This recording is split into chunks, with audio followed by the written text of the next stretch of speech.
ఇదొక చిన్న స్టోరీ, కానీ నా లైఫ్లో మాత్రం చాలా ముఖ్యమైన స్టోరీ. డెలివరీ అక్టోబర్లో అవుతుందా నవంబర్లో అవుతుందా అని ఆలోచించే లోపే 28 అక్టోబర్ 6:30కి డెలివరీ సైన్స్ వచ్చేసాయి. ప్రతి అమ్మాయి ఏదైనా సరే ఫస్ట్ అమ్మకే కదా చెప్పుకునేది. నేను కూడా అమ్మకి చెప్పేశా. నేను చాలా స్ట్రాంగ్ అని ఫీల్ అయ్యా. మా మమ్మీ నాకు ఇంకా ధైర్యం చెప్పింది, ఏం కాదు బిడ్డ, అంతా మంచిగా జరుగుతుంది అని. కానీ మమ్మీ మాత్రం కొంచెం కూల్గా, కొంచెం టెన్షన్గా డ్రైవర్కి కాల్ చేసింది. ఇలా కాల్ చేసిందో లేదో అలా సతీష్ అన్న వచ్చేసాడు హాస్పిటల్ తీసుకెళ్ళడానికి. మా మమ్మీ పక్కనుంది ఎవరు అంటే వినీత్, నా తమ్ముడు. వాడింటికి వచ్చాడు. నాకు లేబర్ స్టార్ట్ అయిపోయింది. నేను పుట్టింది సిరిసిల్లాలో అయినా మళ్ళీ పుట్టింది మాత్రం ఈ గౌతమి రెడ్డి హాస్పిటల్లో, అంటే పునర్జన్మ. చాలా కాన్ఫిడెంట్గా, చాలా కూల్గా డాక్టర్ దగ్గరికి వెళ్తే డాక్టర్ కూడా అంతే కాన్ఫిడెన్స్తో లేబర్ స్టార్ట్ అయిందని చెప్పింది. అమ్మో, టైం వచ్చేసింది, లేబర్ మంచిగా ప్రోగ్రెస్ అవ్వాలి, నా బుజ్జి బంగారం హెల్తీగా బయటికి రావాలి అని రూమ్లో ఆలోచిస్తుంటే నాకు ఇంకా ధైర్యం చెప్పడానికి నా ఫ్యామిలీ అంటే మా మామయ్య, అత్తయ్య, పిన్ని, శరత్ వచ్చారు. లక్కీగా శరత్ ఇండియాలో ఉండటం ఇంకా హ్యాపీ. సాయంత్రం అవుతుంది. ప్రశాంత్ ఎక్కడా, అన్నయ్య ఎక్కడా అని మమ్మీకి అడుగుతుంటే అంతలోపే అన్నయ్య, ప్రశాంత్ వచ్చేసారు. ఇంకా ఫుల్ కాన్ఫిడెన్స్తో ఉన్నా. వీళ్ళు ముగ్గురు నా పక్కన ఉన్నారంటే నా కాన్ఫిడెన్స్ లెవెల్ నెక్స్ట్ లెవెల్లో ఉంటుంది. లేబర్ ప్రోగ్రెస్ అవ్వాలని హాస్పిటల్లో కూడా చాలా ఎక్సర్సైజెస్, వాకింగ్ అన్నీ చేశా.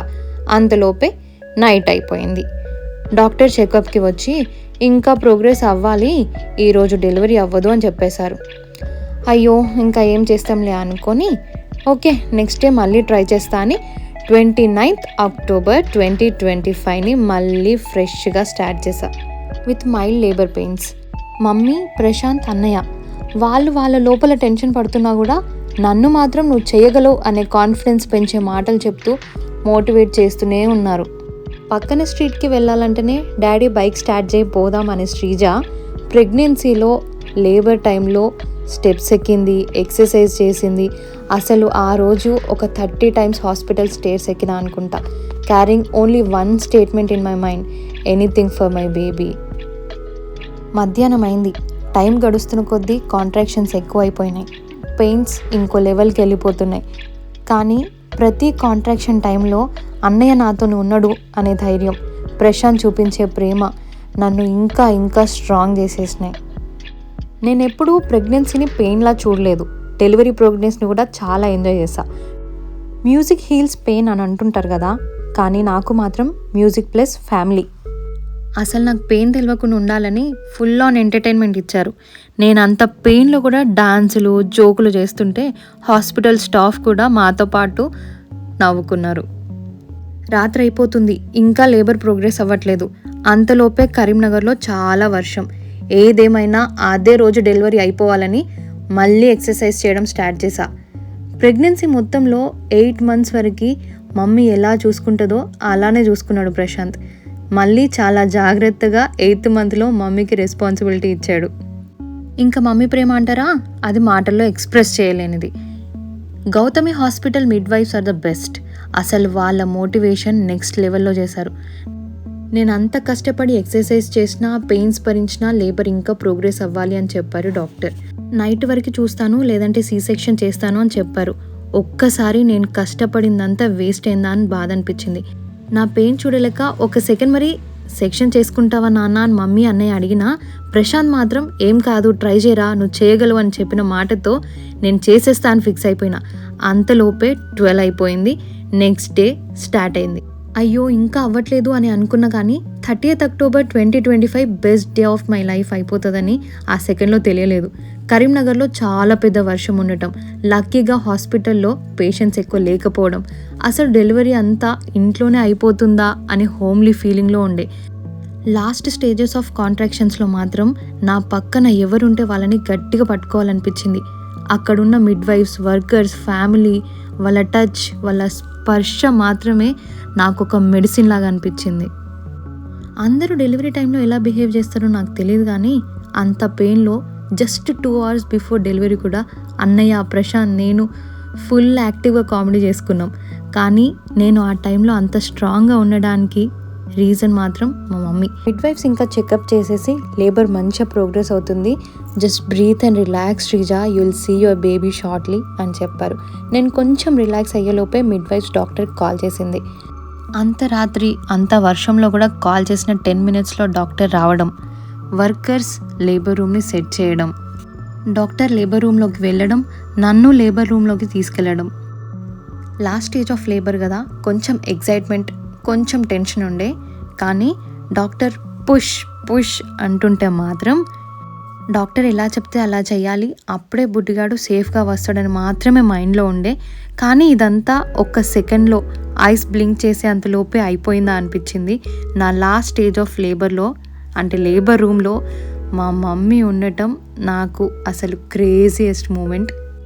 పెద్ద పెద్ద ఉరుములు, మెరుపులు, భారీ వర్షం మధ్యలో వచ్చాడండి బుడ్డిగాడు హీరోలాగా. బుడ్డిగాడికి జన్మ నాకు పునర్జన్మ. ఎంత ముద్దుగున్నాడు నా చిన్ని బంగారం. To all the mothers, you are the best. Whether you had a normal delivery or a C section, you are the best. నేను బుడ్డిని చూసిన ఫస్ట్ సెకండ్, ఫస్ట్ టచ్ నాకు ఎప్పటికీ గుర్తుండిపోతుంది.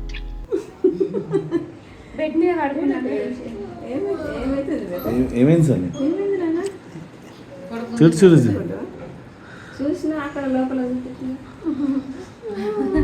చిన్న చూడు మాయమైపోతుంది బంగారం.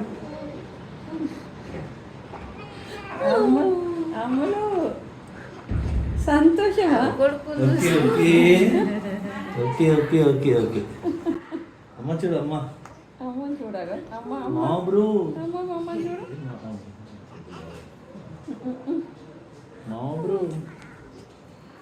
అమ్మా అమ్మా నీ వెన్నెలా నిత్యం నాపై ఉండాలిలా.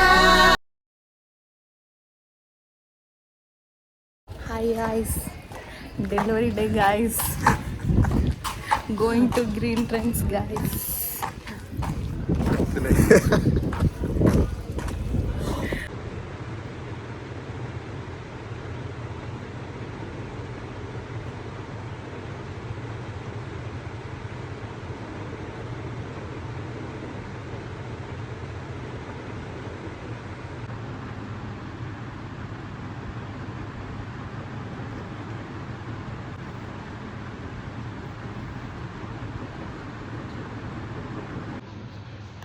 Hi guys. డైలాగ్ నీకు పని చెప్పు.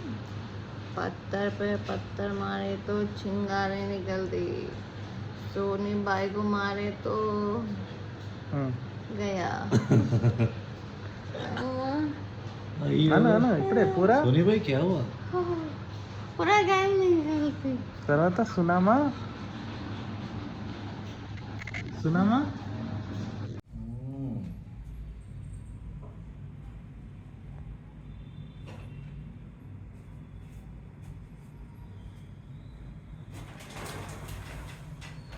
నువ్వు వెళ్ళే లోపల చేతి